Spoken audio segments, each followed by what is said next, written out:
नमस्कार दोस्तों, मैं सुरेंद्र खंडेला सोनी एजुकेशन में आपका स्वागत करता हूं।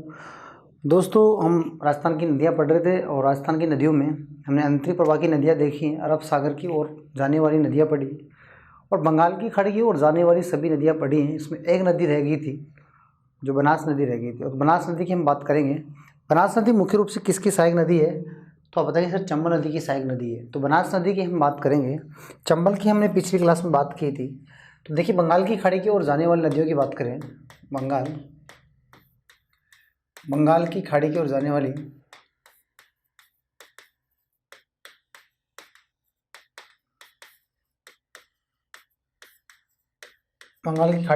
वाली नदियों में हम बात करेंगे किसकी? लास्ट नदी है तो उसकी बात करेंगे बनास नदी की। ठीक है। और बनास नदी की बात करें तो देखिए, पहले बनास का कॉन्सेप्ट दे बताता हूँ मैं आपको। बनास नदी की मैं बात करूँ, ठीक है, तो बनास नदी में आप एक बात ध्यान रखेंगे। देखिए, ये राजस्थान है, ये राजस्थान है, ठीक है। राजस्थान में ये कहाँ से निकलती है? राजसमंद से निकलती है। इसका उद्गम कहाँ से होता है? राजसमंद से होता है। फिर राजसमंद के बाद में ये चित्तौड़ में जाती है, भीलवाड़ा, फिर अजमेर, टोंक, सवाई माधोपुर। देखिए, पहले कहाँ जाती है? राजसमंद में। राजसमंद से निकलती है, फिर राजसमंद के बाद में आती है चित्तौड़, चित्तौड़ के बाद में आती है भीलवाड़ा,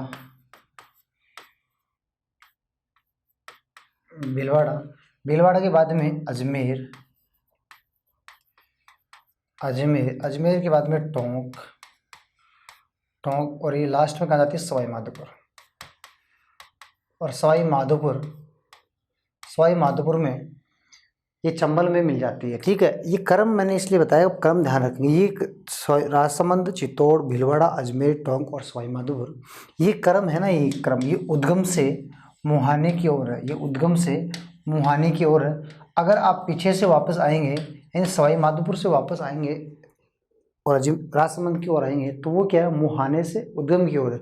जबकि ये क्या है? उद्गम से मुहाने की ओर क्रम है।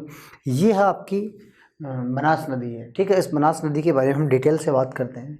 तो देखिए, एक बार बनास नदी के बारे में, चलो बनास नदी की हम बात करते हैं। ठीक है। ये देखिए बनास नदी, ठीक है, ये बनास नदी, ये बनास नदी है।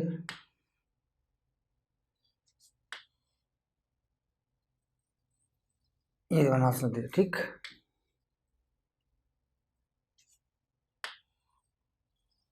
ये देखिए आप, बनास नदी का उद्गम कहाँ से होता है? तो आप बताएंगे सर, राजसमंद में खमनोर की पहाड़ी से होता है। ठीक है। और चंदन के लिए प्रसिद्ध है खमनोर की पहाड़ियाँ। ठीक। तो इसका उद्गम कहाँ से होता है? उद्गम राजसमंद, खमनोर की पहाड़ी से। खमनोर या जसवंतगढ़ की पहाड़ी या खमनोर की पहाड़ी, राजसमंद से उसका उद्गम होता है। किसका? बनास नदी का। ये नदी कौन सी है? बनास नदी है। ठीक है। बनास नदी का उद्गम होता है। अब देखिए आप, ये बनास नदी का उद्गम हो गया। अब आपको करना है क्या? देखिए, आप एक बात ध्यान रखेंगे। इसकी सहायक नदियों की मैं बात करता हूँ। सहायक नदियों में कैसे ध्यान रखेंगे? देखिए आप, उदयपुर से एक नदी आती है, उसका नाम है आयड़ नदी। और ये मेनाल के पास में, देखिए आप, बिगोद भीलवाड़ा के पास में चलेंगे, मेनाल नदी के साथ में बिगोद भीलवाड़ा जाती है। ये देखिए आप, ठीक है। इसकी ये सहायक नदी है। और इस नदी का नाम क्या है? देखिए मैं बताता हूँ, इस नदी का नाम क्या है। ये इसकी सहायक नदी है। ठीक है। इस नदी का नाम है आयड़ नदी। आयड़ नदी गोगुंदा की पहाड़ी से निकलती है। गोगुंदा पहाड़ी से निकलती है। गोगुंदा उदयपुर से निकलती है। गोगुंदा की पहाड़ी उदयपुर से निकलती है। ठीक है। इस नदी पर आयड़ सभ्यता स्थित है। आहड़ सभ्यता स्थित है। आहड़ सभ्यता स्थित है। और इस नदी पर उदय सागर झील स्थित है। ठीक है। और ये उदय सागर झील में गिरने के बाद में उदय सागर झील उदय सागर झील स्थित है और उदय सागर झील में गिरने के बाद में ये बेड़च के नाम से जानी जाती है। अब इस नदी का नाम क्या हो गया? बेड़च हो गया। अब इस नदी का नाम क्या हो गया? बेड़च। बेड़च नाम हो गया, ठीक है, बेड़च नाम हो गया। ये ध्यान रखेंगे आप। उदयपुर की उदय सागर झील में गिरने के बाद में इस नदी का नाम क्या हो गया? बेड़च, ठीक है। पहले नाम इसका क्या था? आहेड़, ठीक है, गोगुंदा से निकलती आहेड़ सभ्यता इस पर स्थित है उदयपुर में, ठीक है। और बेड़च इसी नदी का नाम है जो उदय सागर झील में गिरने के बाद में होता है, ठीक है। कहाँ से निकल रही है, इसका नाम चेंज हो गया, कहाँ हुआ? उदय सागर झील के बाद में, ठीक है, ठीक है। और ये क्या है? तो आप बात करेंगे सर ये आहड़ सभ्यता है जो उदयपुर में स्थित है इसी नदी पर, ठीक है। इस नदी में देखिए आप, इस नदी में एक नदी मिलती है, इस नदी में एक नदी मिलती है भीलवाड़ा से, मेनाल नदी। मेनाल नदी मिलती है, कहाँ से निकलती है? मांडलगढ़ भीलवाड़ा, भीलवाड़ा मांडलगढ़ भीलवाड़ा से एक नदी निकलती है, ठीक है। और ये त्रिवेणी संगम होता है। ये क्या होता है? त्रिवेणी संगम होता है, त्रिवेणी संगम होता है। कहाँ होता है? भीलवाड़ा में, बिगोद भीलवाड़ा में होता है, बिगोद भीलवाड़ा में होता है। ये बिगोद भीलवाड़ा में त्रिवेणी संगम होता है। तो कौन कौन सी नदी है? बनास है, आयड़ नदी और मेनाल नदी, ठीक है। अब देखिए एक बात आप ध्यान रखेंगे, क्या ध्यान रखेंगे? देखिए आप, ये देखिए आप, इसमें एक सहायक नदी आती है, वो ध्यान से देखिए आप। इसमें एक सहायक नदी आती है,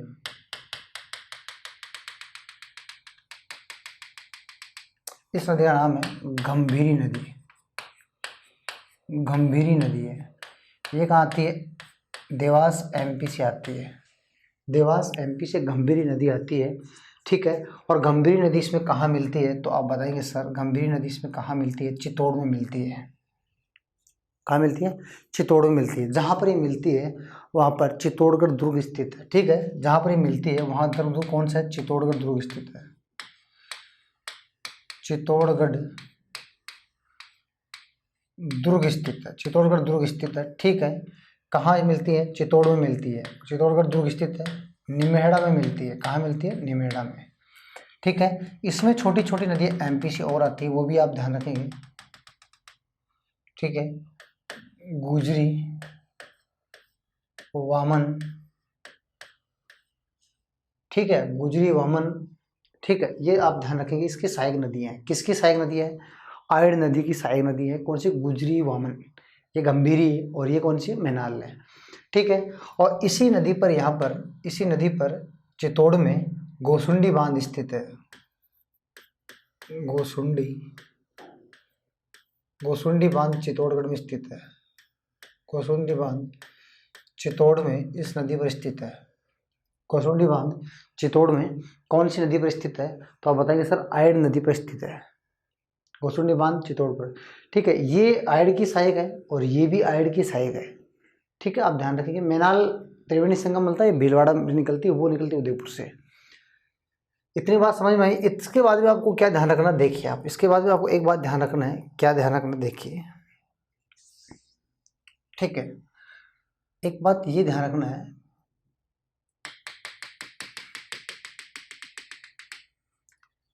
ये कोठारी नदी है।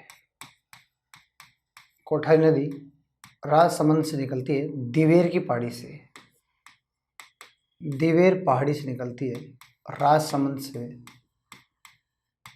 राजसमंद से निकलती है, ठीक है। इस कोठारी नदी पर, इस कोठारी नदी पर मेजा बांध स्थित है। कि कौन सा बांध है? मेजा बांध, ठीक है। और बागोर सभ्यता इसी नदी पर स्थित है, कोठारी नदी पर, भीलवाड़ा में। एक तो इस पर मेजा बांध है जो राजस्थान का दूसरा सबसे ऊंचा बांध है, मेजा बांध। एक बागोर सभ्यता स्थित है, कोठारी नदी पर बागोर सभ्यता स्थित है। बागोर सभ्यता से प्राचीनतम पशुपालन के अवशेष मिले, ठीक है। ये भीलवाड़ा में दोनों ही, ठीक है। ये भी मेजा बांध भी कहाँ है? भीलवाड़ा में। और बागोर सभ्यता भी कहाँ है? भीलवाड़ा में है, ठीक है। बागोर सभ्यता विश्व में भारत में सबसे प्राचीनतम पशुपालन के साक्ष्य बागोर सभ्यता से मिले, ठीक है। और मेजा बांध जाखम बांध के बाद में राजस्थान का दूसरा सबसे ऊंचा बांध है। बात समझे? कोठारी नदी दिवेर की पहाड़ी राजसमंद से निकलती है और भीलवाड़ा में आके मिल जाती है। ठीक है, अब बात करें, मैं देखिए आगे और बात करता हूँ।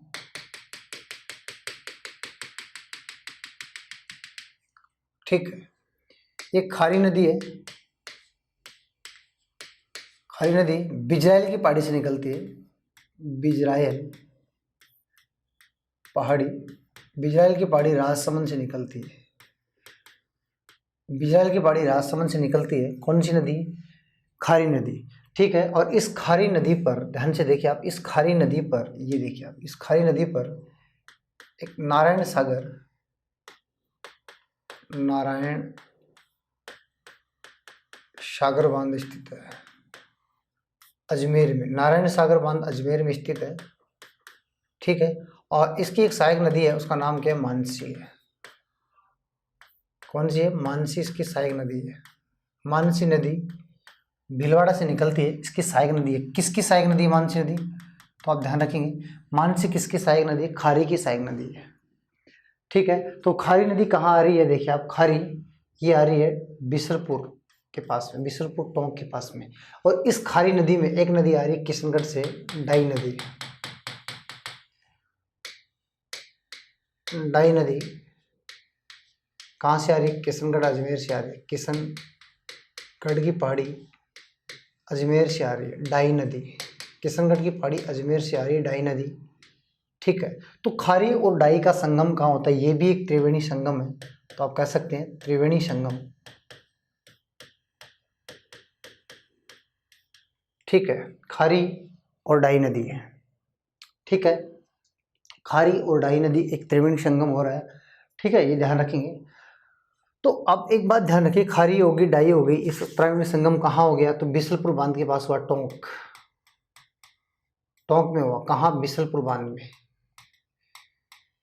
बिसलपुर बांध। बिसलपुर बांध का निर्माण किसने करवाया था? विग्रहराज चतुर्थ ने करवाया था। ये एक त्रिवेणी संगम होता है। ठीक है, बात समझ पा रहे? फिर इसमें एक सहायक नदी आती है, ढील, सहोदरा। ठीक है, ढील नदी आती है, देखिए आप,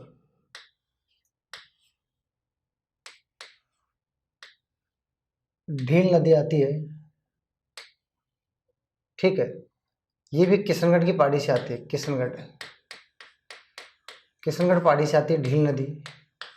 ठीक है, सहोदरा नदी आती है अजमेर से, सहोदरा, अजमेर, सहोदरा नदी आती है। ठीक है, ये टोंक में आकर मिल जाती है, छोटी नदी है ढील और सहोदरा। ठीक है, ढील और सहोदरा नदी कहाँ मिल जाती है? ये मिल जाती है, तो आप बताएंगे सर टोंक के पास में मिल जाती है, लगभग ये टोंक के पास में मिल जाती है। कहाँ मिलती है? टोंक में। कौन सी? ढील और सहोदरा नदी। ठीक, किशनगढ़ अजमेर से निकलती है, ठीक है, ऊपर अजमेर से निकलती है और टोंक में आके मिल जाती है। ठीक है, इसके बाद में क्या होता है? देखिए आप, इसके बाद में होता है मानसी नदी आती है, एक मानसी नदी आती है। ठीक है, और एक नदी आती है इसमें, बांडी नदी। मानसी नदी अजमेर से आती है, किशनगढ़ की पहाड़ी से आती है। ठीक है, मानसी नदी किशनगढ़। ठीक है, और एक आती है इसमें बांडी नदी। बांडी नदी सामोद जयपुर से आती है। ठीक है, तो बांडी और इनका त्रिवेणी संगम भी टोंक में होता है। ठीक है, बांडी और ये कौन सी है? अजमेर और जयपुर से दो नदियां आती, बांडी और मानसी नदी, इनका त्रिवेणी संगम होता है। ये भी एक त्रिवेणी संगम ही है। ठीक है, ये भी क्या है? त्रिवेणी संगम है। ठीक है, त्रिवेणी संगम है। ठीक है, आप ध्यान रखेंगे इस बात को, नीचे से कौन सी नदी आ रही है, ऊपर से कौन सी नदी आ रही है। ठीक है, इसके बाद में देखिए आप, एक नदी आती है ढूंढ नदी, एक आती है मोरेल नदी, एक नदी आती है कालीसील नदी, और ये सवाई माधोपुर की सीमा में मिल जाती है। सवाई माधोपुर की सीमा में जाकर मिल जाती है। इस नदी का नाम है ढूंढ नदी, जो अचरोल से आती है, अचरोल जयपुर से आती है। इसका नाम है मोरेल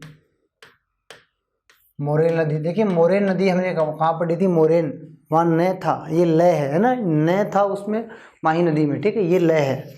ठीक है, तो ये बस्सी तहसील से आती है, बस्सी तहसील जयपुर से आती है। कहाँ से आती है? जयपुर से। ये भी जयपुर से आती है। ढूंढ अचरोल जयपुर से आती है। एक है कालीसील, काली सिंध अलग है, ये कालीसील नदी है, ध्यान रखेंगे। कालीसील नदी कहाँ से आती है? सपोटा तहसील करौली से आती है।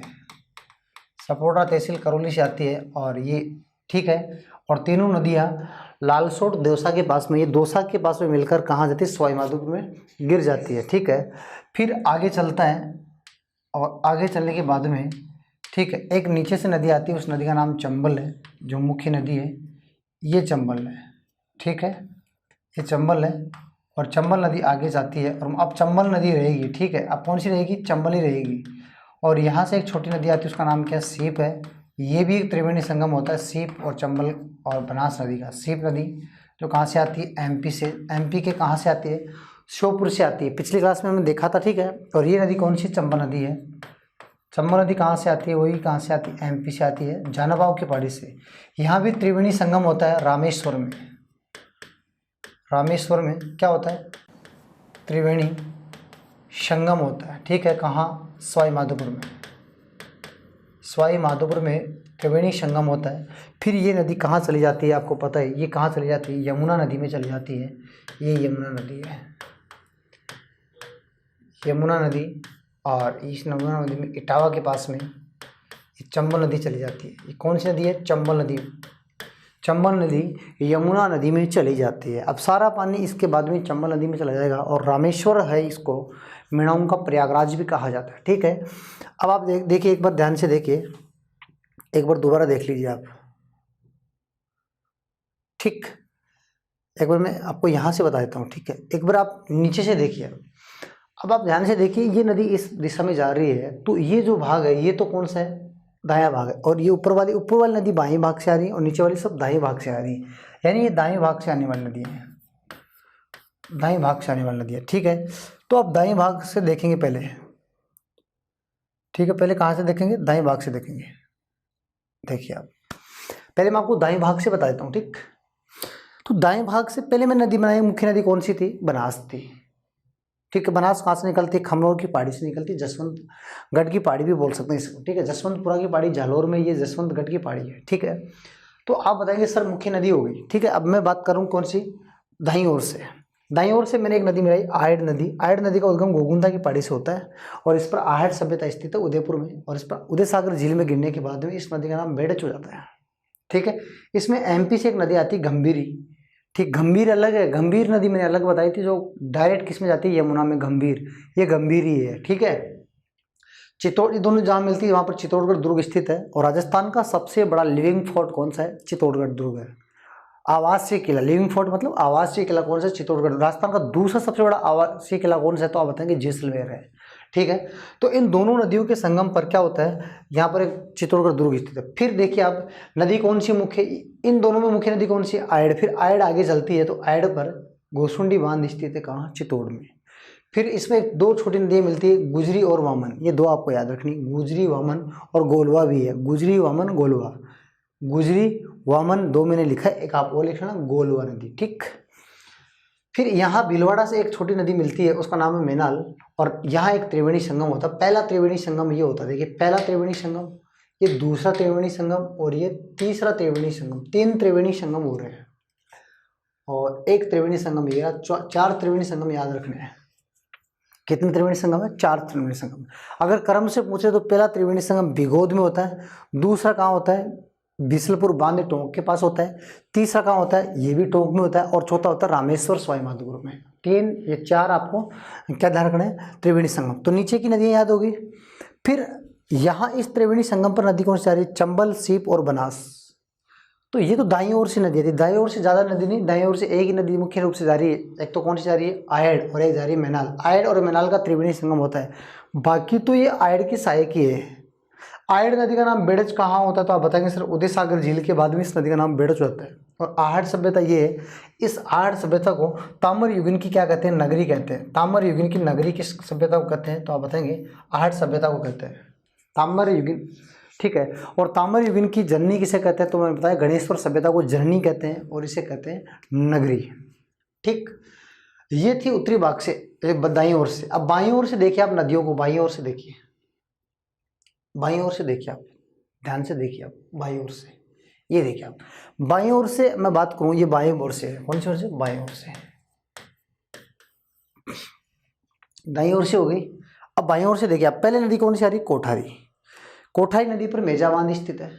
कौन सा बांध है, मेजा, राजस्थान का दूसरा सबसे ऊंचा बांध है, भीलवाड़ा में स्थित है। बागोर सभ्यता, बागोर सभ्यता कोठारी नदी पर भीलवाड़ा में स्थित है। कुछ बातें मैं नोट करवा रहा हूँ, आप नोट कर लीजिए, ठीक है। बागोर सभ्यता भीलवाड़ा में जो कोठारी नदी पर स्थित है, जहाँ से पशुपालन के सबसे प्राचीनतम साक्ष्य मिले हैं, ठीक है। और फिर नदी कौन सी आ रही है, बिजराइल की पहाड़ी राजसमंद से खारी नदी आ रही है, और खारी नदी में एक नदी मिलती है, मानसी नदी, ठीक है। खारी की सहायक मानसी, और खारी नदी कहाँ जाती है, बिशनपुर टोंक के पास में जाती है। बात समझ पा रहे, बिशनपुर टोंक के पास में, यहाँ पर एक त्रिवेणी संगम हुआ था। बिशनपुर बांध का निर्माण करवाया था विग्रहराज चतुर्थ ने करवाया था, ठीक। और इस खारी नदी पर अजमेर में एक बांध, उसका बांध का नाम है नारायण सागर बांध। नारायण सागर बांध को अजमेर का सबसे बड़ा बांध और अजमेर का समुद्र के नाम से भी जाना जाता है, ठीक है। फिर किशनगढ़ अजमेर की पहाड़ी से एक नदी आती है, उसका नाम है डाई नदी। तो खारी, डाई और बनास, देखिए खारी, डाई और बनास, यहाँ भी त्रिवेणी संगम होता है। पटवारी में पूछा गया क्वेश्चन, ध्यान रखेंगे आप, खारी, डाई और बनास, 3 नदियों का त्रिवेणी संगम होता है बिशनपुर में।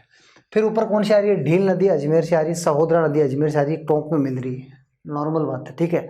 फिर मानसी नदी अजमेर किशनगढ़ की पहाड़ियों से आ रही है, ये सब किशनगढ़ अजमेर है, ठीक है। तो अजमेर किशनगढ़ की पहाड़ी से आती है, और बांडी आती है जयपुर से। जयपुर में कहाँ से आती है, सामोद से आती है। दोनों नदी मिलती है टोंक के पास में, यहाँ भी त्रिवेणी संगम होता है, ठीक है। ढील नदी, ढूंढ नदी अचरोल से आती है। अचरोल कहाँ से आती है, अचरोल जयपुर से आती है। और मोरेल नदी कहाँ से आती है, बस्सी तहसील जयपुर से आती है। काली सिंध सपोटरा तहसील करौली से आती है। ये तीनों नदियाँ कहाँ गिरती है, सवाई माधोपुर में, ठीक है। फिर चंबल नदी और सीप नदी के साथ में क्या बन जाता है, त्रिवेणी संगम। फिर मुख्य नदी कौन सी होती है, तो आप बताएंगे सर ये मुख्य नदी कौन सी, चंबल ही है। और चंबल किस में गिर जाती है, इटावा में गिर जाती है। सारा पानी चंबल में चला जाता है, ठीक है। तो ये बात थी, आप ध्यान रखेंगे। उम्मीद करता हूँ आप इस डायग्राम को समझ पाए होंगे। अब जितनी भी बातें सब डायग्राम से संबंधित ही है, बात समझ पा रहे हो, जितनी बात है वो सब क्या डायग्राम से संबंधित ही है। तो मैं आपको कुछ कॉन्सेप्ट क्लियर करवा देता हूँ, ठीक है। तो अब चलते हैं आगे, समझ पाए आप डायग्राम से, दाईं ओर से और बाईं ओर से, ठीक है। चलो बात करते हैं दाईं ओर से। देखिए आप, ये देखिए आप दाईं ओर से एक बार देख लीजिए, आप ध्यान से उतार लीजिए, ये दाईं ओर से, ठीक है। और ये भाग कौन सी ओर से, ये देखिए आप, ये भाग कौन सी ओर से, बाईं ओर से, ठीक। अब चलते हैं, उसको फैक्ट की बात करता हूँ मैं, ठीक है।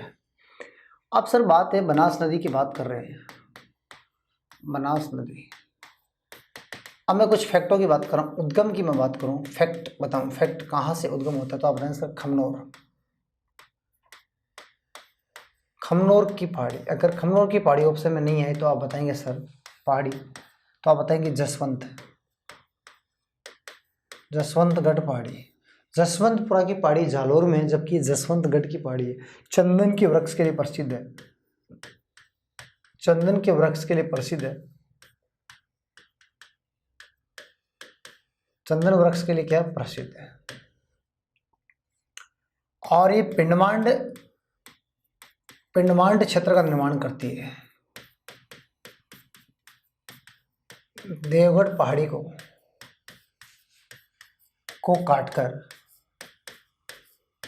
एक पठारी भाग का निर्माण कर दिया। वर्तमान में इसने एक पठारी भाग का निर्माण कर दिया, उसको पिंडमांड के नाम से जानते हैं। यानी बनास नदी वर्तमान में राजसमंद में देवगढ़ की पहाड़ियों को काटकर एक पठारी क्षेत्र का निर्माण करती है, उस भाग को कहते हैं पिंडमांड का। तो नंबर 1 उद्गम, नंबर 2 पिंडमांड क्षेत्र, नंबर 3 उपनाम, नंबर 3 उपनाम। वन की आशा यानी वर्णाशा, वन की आशा वर्णाशा, ठीक है। वन की आशा वर्णाशा नदी के नाम से भी जाना जाता है। राजस्थान की सबसे लंबी नदी है, सबसे चौड़ी नदी है, ठीक है। राजस्थान की सबसे चौड़ी नदी भी है। उपनाम हो गए। अब आगे बात करें प्रवाह क्षेत्र की। प्रवाह क्षेत्र मैंने बता दिया कौन कौन से जिलों में बहती है, आप बताएंगे प्रवाह क्षेत्र में कौन कौन से जिलों में बहती है, मैंने बता दिया, ठीक है। प्रवाह क्षेत्र प्रवाह क्षेत्र बता दिए कौन कौन से जिलों में बहती है, ठीक है। और अब मैं बात करता हूँ थोड़ी सी त्रिवेणी संगम की बात करता हूँ। त्रिवेणी संगम, ये 3 त्रिवेणी संगम आपको ध्यान रखना है, मुख्य मुख्य 3 ध्यान रखेंगे। 3 त्रिवेणी संगम कौन कौन से देखिए आप। एक तो बिगोद वाला ध्यान रखेंगे, बिगोद भीलवाड़ा। एक बिसलपुर बांध, बिसलपुर बांध कहाँ स्थित है? टोंक, राजमहल टोंक, बिसलपुर बांध के पास में, ठीक है। एक है रामेश्वर, रामेश्वर सवाई माधोपुर, इसे मीणाओं का प्रयागराज कहते हैं, मीणाओं का प्रयागराज कहते हैं, इसको मीणाओं का प्रयागराज कहते हैं। अब देखिए त्रिवेणी संगम मैंने यहाँ बताया था, वहाँ यहाँ कौन कौन सी नदियाँ थी, तो आप बताएंगे सर बनास, बनास, मेनाल और कौन सी थी? आयर, या इसको आप बेडज भी बोल सकते हैं, ठीक है। यहाँ कौन सी थी आप बताएंगे सर? खारी, खारी, डाई और बनास। यहाँ कौन सी थी? बनास, सेप और चंबल। ये 3 संगम तो आपको ध्यान रखने 3 त्रिवेणी संगम ध्यान रखेंगे आप। उम्मीद करता हूँ ये क्वेश्चन आया भी होगा, आपको याद भी हो गया होगा। और आगे वाले पॉइंटों की मैं बात करूँ, अगला पॉइंट देखिए, मैं 6 नंबर पॉइंट की ओर जा रहा हूँ। बांधों की मैं बात करूँ, अगर मैं बांध की बात करूँ तो एक बांध देखिए आप, एक बात ध्यान रखेंगे, नंद सागर बांध,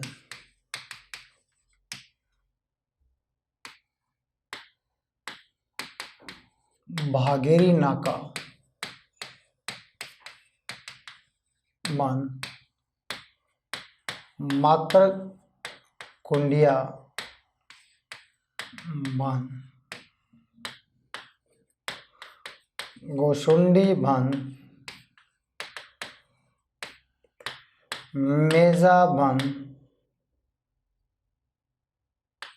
मेजा बांध, ये बांध आया है हमारे पास, मेजा बांध भी आया हमारे पास, ठीक है। इसके बाद में देखिए आप, एक बांध आया था हमारे पास, कौन सा? बिसलपुर बांध,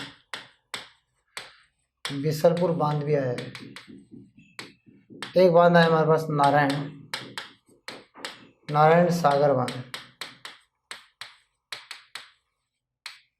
एक बांध हमारे पास नारायण सागर बांध है, ठीक है। एक बांध इसरदा बांध सवाई माधोपुर में स्थित है, ठीक है। एक मोरेल बांध की मैं बात करूँ, देखिए आप, मोरेल बांध की बात करते हैं। मोरेल बांध, ये सब बनास नदी से संबंधित है। देखिए भागीरथी नाका, जो ये धनसमुद्र बांध और एक भागीरथी नाका बांध, ये दोनों बांध बनास नदी पर राजसमंद में स्थित है। कहाँ स्थित है? राजसमंद में स्थित है, बनास नदी पर, ठीक है। मातृकुंडिया बांध की बात करें तो ये भी बनास नदी पर स्थित है, लेकिन ये बनास नदी पर कहाँ स्थित है? चित्तौड़ में स्थित है। इस बांध को जलापूर्ति कहाँ से होती है, तो मैं यह लिख देता हूँ। इस बांध को जलापूर्ति मेजा बांध से होती है। मेजा बांध भीलवाड़ा में है, उस बांध से जलापूर्ति होती है। मेजा बांध का पानी मातृकुंडिया में डाला जाता है, ठीक है। मातृकुंडिया को, ठीक है, राजस्थान का हरिद्वार भी कहते हैं, ठीक है। गोसुंडी बांध कहाँ स्थित है, तो आप बताएंगे सर चित्तौड़ में स्थित है।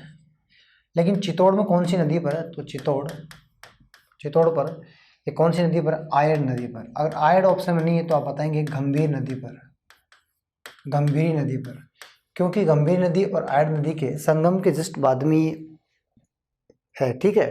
पहले आयड़ फिर गंभीर। मेजा बांध कौन सी नदी पर है? कोठाई नदी पर है। कोठाई नदी पर कहाँ स्थित है? भीलवाड़ा में। इस बांध की खासियत मैं बताता हूँ, ये राजस्थान का दूसरा ऊंचा बांध है, दूसरा ऊंचा बांध है, राजस्थान का दूसरा सबसे ऊंचा बांध है। बिसलपुर बांध कहाँ स्थित है? टोंक में स्थित है। यहाँ पे त्रिवेणी संगम होता है। इसका निर्माण बिसल देव चौहान ने करवाया था, यानी वीरराज चतुर्थ बिसल देव ने करवाया था। टोंक में। राजस्थान में सर्वाधिक पेयजलाव पूर्ति, राजस्थान में सर्वाधिक पेयजलाव पूर्ति करने वाला बांध कौन सा है? तो आप बताएंगे बीसलपुर बांध सर्वाधिक पेयजलाव पूर्ति करता है। इसका निर्माण विग्रहराज चतुर्थ ने करवाया था। ठीक है। नारायण सागर, अजमेर का समुद्र, अजमेर का समुद्र कहा जाता है, अजमेर का समुद्र कहा जाता है। इसको क्या कहते हैं? इसको अजमेर का समुद्र कहा जाता है। इसरदा बांध ये बनास नदी पर, बनास नदी पर सवाई माधोपुर में स्थित है, सवाई माधोपुर। ये मोरेल नदी पर, मोरेल नदी पर स्थित है, लेकिन कहाँ स्थित है? सवाई माधोपुर में। मोरेल नदी पर सवाई माधोपुर में स्थित है। तो इतने बांध आप ध्यान रखें, कौन सा बांध कौन सी नदी पर स्थित है। ये सब बांध चंबल नदी से, बनास नदी से संबंधित है। तो बांध ध्यान रखेंगे, कुछ महत्वपूर्ण तथ्य ध्यान रखेंगे, प्रवाह क्षेत्र ध्यान रखेंगे। ठीक है। पिंडमांड क्षेत्र को ध्यान रखना है। पिंडमांड के बारे में तो मैंने जब नदियाँ स्टार्ट की थी प्रारंभ तब भी बताया था पिंडमांड क्या होता है। पिंडमांड के बारे में 3-4 बातें बताई थी। ठीक है। तो उम्मीद करता हूँ ये बांध आपको समझ पाए होंगे। ठीक है। ठीक है। अब सहायक सभ्यता की बात करते, देखिए आप सभ्यता आई थी हमारे साथ में, आपके पास में। तो सभ्यता की मैं बात करूँ, सभ्यता, और बाकी मैंने बता दिया कि कौन सी नदी कहाँ से निकलती है, ये मैंने बता ही दिया। ठीक है। मोस्ट बातें मैंने बता दी, सभ्यता के बारे में वो बताता हूँ। ठीक है। देखिए आप, सभ्यता एक तो आई थी हमारे पास में, कौन सी? आयड, आहड़ सभ्यता या आहड़ सभ्यता, आहड़ सभ्यता। कौन सी नदी पर? आयड, आयड नदी पर है। कहाँ स्थित है? उदयपुर में स्थित है। इसे ताम्रयुगीन की, ताम्रयुगीन क्या कहते हैं? तो आप ध्यान रखेंगे, नगरी कहते हैं।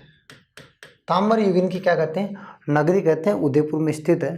कौन सी नदी पर? आयड नदी पर स्थित है। ठीक है। और आयड नदी का उदय सागर झील के बाद में नाम क्या होता है? बेड़च नाम हो जाता है। ठीक। एक सभ्यता हमारे पास में आई थी कोठारी, कोठाई नदी पर। उसका नाम क्या था? उसका नाम था कोठाई नदी पर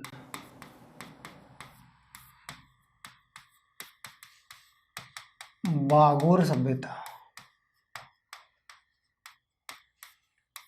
प्राचीन पशुपालन, प्राचीनतम पशुपालन के अवशेष यहाँ से प्राप्त हुए। प्राचीनतम तो 2 सभ्यता आपको ध्यान रखनी है।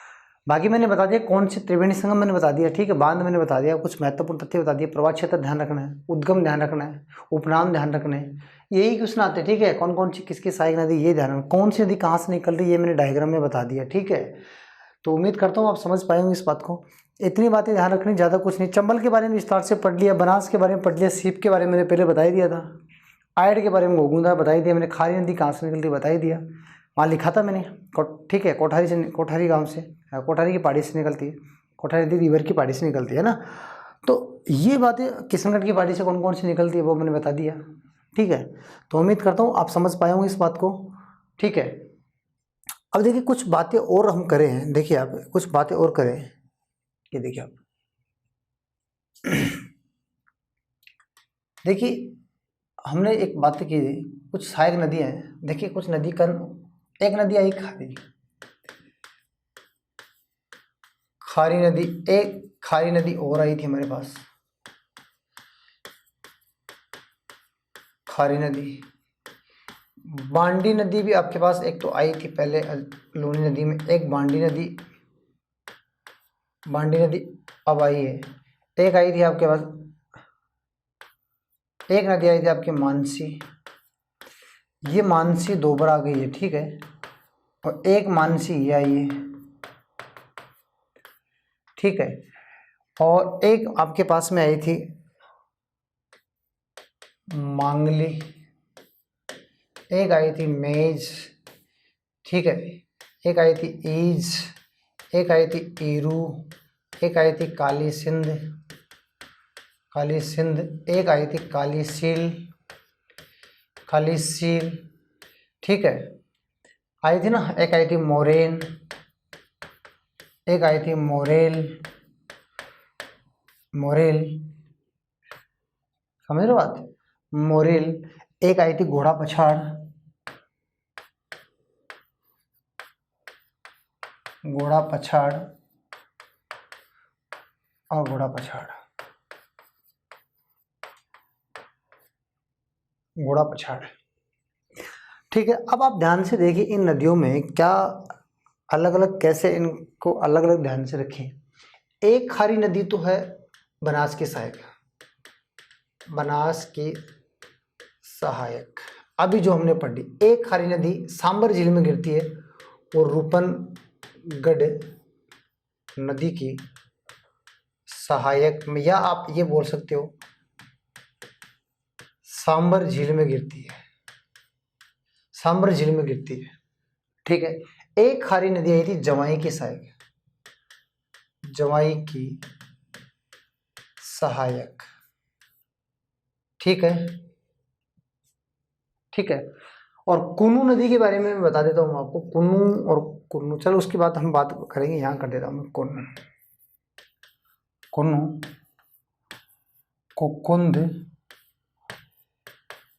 कानके, कानकी। ठीक है, एक है साबी, एक है सागी, एक है साबरमती, एक है सागरमती। ठीक है, चलो इसकी बात करते हैं हम एक एक की। एक बांडी नदी आई थी, आपको जानो तो लूनी की सहायक, लूनी की सहायक। एक अभी बांडी आई है, वो किसकी आई है, बनास की सहायक, बनास की सहायक अभी आई थी ना। तो आप ध्यान रखेंगे कैसे। एक मानसी नदी, ये देखिए, ये मानसी नदी आई थी, ये आई थी सागरमती, सॉरी साबरमती नदी की वितरिका। साबर नदी, नदी 5 वितरिकाओं से निकलती है, वहां पे एक मानसी नदी भी आई थी, मानसी वाकल, है ना। ठीक है, और ठीक है, ठीक है। और देखिए मानसी, ये जो मानसी आई थी, अभी मैंने इस मानसी की मैंने बात की थी, ये डायरेक्ट किस में मिल रही थी आपको पता हो तो, ये बनास में मिल रही थी, बनास के सहायक है, सहायक। ये किसकी सहायक है, ये खारी की सहायक है, और खारी किसकी सहायक है, बनास की सहायक है। ये मानसी खारी में मिलती है और खारी मिलती है बनास में। कुन्नू नदी किसकी सहायक है तो आप बताएंगे सर, कुन्नू नदी चंबल की सहायक है, चंबल की सहायक है। कुकुंद किसी की सहायक नहीं है, भरतपुर में आंती प्रवाह की नदी है, भरतपुर में। ठीक है, कुकुंद किसी की सहायक नहीं है, भरतपुर में। कानकी नदी किसी की सहायक नहीं है, ठीक है, कानकी किसी की सहायक नहीं है, ये अजमेर में, सॉरी सेम नाम था इसलिए मैंने लिख दिया। ये कहाँ बहती है, जैसलमेर में, जैसलमेर में बहती है, ये सेम नाम था मैंने बता दिया। ठीक है, साबी नदी ये क्या है, ये अलवर, जयपुर, जयपुर से निकलती है, जयपुर से अलवर जाती है और अलवर से बहती है जयपुर में, साबी। ये सागी नदी है, ये जालौर में बहती है, सागी जालौर और बाड़मेर में बहती है। तो लूनी की सहायक नदी है, किसकी सहायक है, लूनी की सहायक नदी है, ये लूनी की सहायक नदी है सागी। साबरमती किसकी सहायक है, साबरमती, साबरमती तो आपको पता है साबरमती मुख्य नदी है, मुख्य नदी है, इसका उद्गम कहाँ से होता है, उदयपुर से होता है। सागरमती क्या है, ये लूनी की वितरिका है, लूनी की वितरिका है। लूनी नदी जब निकलती है तो सागरमती निकलती है, एक चंद्रभागा के रूप में निकलती है, तो लूनी की वितरिका है। अब देखिए, आप यहाँ देखिए, इसमें ये देख लिया आपने, ठीक है, सब देख लिया ना आपने। ठीक है, अब मैं इसमें चलता हूँ, ये देखिए आप, इसमें देखिए आप, मांगली। ठीक है, ये मांगली किसकी सहायक है, मेज की सहायक है, मेज की सहायक है। और मेज किसकी सहायक है तो आप बताएंगे सर, मेज नदी तो हमने किसमें पढ़ी, चंबल में पढ़ी है। मांगली किसकी सहायक, मेज की, और मेज किसकी सहायक, चंबल की। मेज किसकी सहायक है? चंबल की। आगे ना चंबल। ईज किसकी सहायक है? ईज। ईज चंबल की सहायक है। इरु, इरु किसकी सहायक है? माही नदी की सहायक है, माही। काली सील, देखिए काली सिंध किसकी सहायक है? काली सिंध तो चंबल की सहायक है, लेकिन काली सील किसकी सहायक है? बनास नदी की सहायक है, अभी हमने पढ़ी है। और देखिए गंभीरी भी दो, गंभीर और गंभीरी है ना। हाँ, मोरेन किसकी सहायक है? ये मोरेन, ये तो है माही नदी की सहायक है मोरेन, जबकि मोरेल नदी है किसकी सहायक? बनास की सहायक है, बनास की सहायक है। घोड़ा पछाड़ एक तो परवन की सहायक है, परवन की सहायक है, और एक घोड़ा पछाड़ सहायक है इस मांगली की सहायक है। ऐसे घोड़ा पछाड़ है। गंभीर नदी मैंने बताई थी आपको, गंभीर, गंभीर नदी अलग है और गंभीरी नदी अलग है। गंभीरी नदी अभी हमने पढ़ी है, आयड की सहायक है, आयड की सहायक, जबकि गंभीर एक मुख्य नदी है जो किसकी सहायक नदी है? यमुना में मिलती है। गंभीर अलग है, गंभीरी अलग है। समझ पा रहे हो आप? राजस्थान में ऐसे ही आपको कंफ्यूज करेंगे, ठीक है, कौन सी किसकी सहायक है। सूकड़ी अलग है, सूकली अलग है, ठीक है, सूकली नदी अलग है, सूकड़ी अलग है, ठीक है, सूकड़ी नदी अलग है, आपको ध्यान रखेंगे। सूकड़ी नदी किसकी सहायक है? लूनी की सहायक है, लूनी की सहायक है, जबकि सूकली, सूकली ये पश्चिम बनास की सहायक नदी है, पश्चिम बनास की सहायक नदी है। सूकड़ी अलग है और सूकली अलग है, ठीक है ना, आप ध्यान रखेंगे। सूकड़ी, सूकली सब। चाप, चाप किसकी सहायक है? मैंने बता दी चाप किसकी सहायक है, ठीक है। कुणाल, हाँ, कुणाल चाकण के बारे में बताइए। चाप अलग है और चाकण अलग है। चाकण तो मैंने बता दी किसकी सहायक है? चंबल की सहायक है, लेकिन चाप किसकी सहायक है? माही की सहायक है। तो उम्मीद करता हूँ आप इस बात को समझ पाए होंगे। एक बार आप खुद लिखेंगे 2-3 बार कौन किसकी सहायक नदी है तो याद हो जाएगा, ठीक है, ऐसा कुछ भी नहीं है। तो ठीक है, और ये नदियाँ हमारी समाप्त हो चुकी हैं। बाकी कुछ बातें अगर रह भी गई हैं तो बहुउद्देशीय परियोजनाओं के साथ में आएंगी, ठीक है। बहुउद्देशीय परियोजना में और भी छोटी नदियाँ आएंगी और वहाँ बांध भी आएंगे, वहाँ झील, ठीक है, बांध भी आएंगी, छोटी परियोजना भी आएगी। तो बहुउद्देशीय परियोजना में हम इसको डिटेल से और ज़्यादा पढ़ेंगे। बाकी उम्मीद करता हूँ लगभग बातें आपको समझ आई होंगी, ठीक है। हमने लगभग 6-7 घंटे क्लास ले ली इसकी, तो समझ पाए होंगे इस बात को। बाकी परियोजनाओं में हम और भी डिटेल से पढ़ेंगे बांधों को।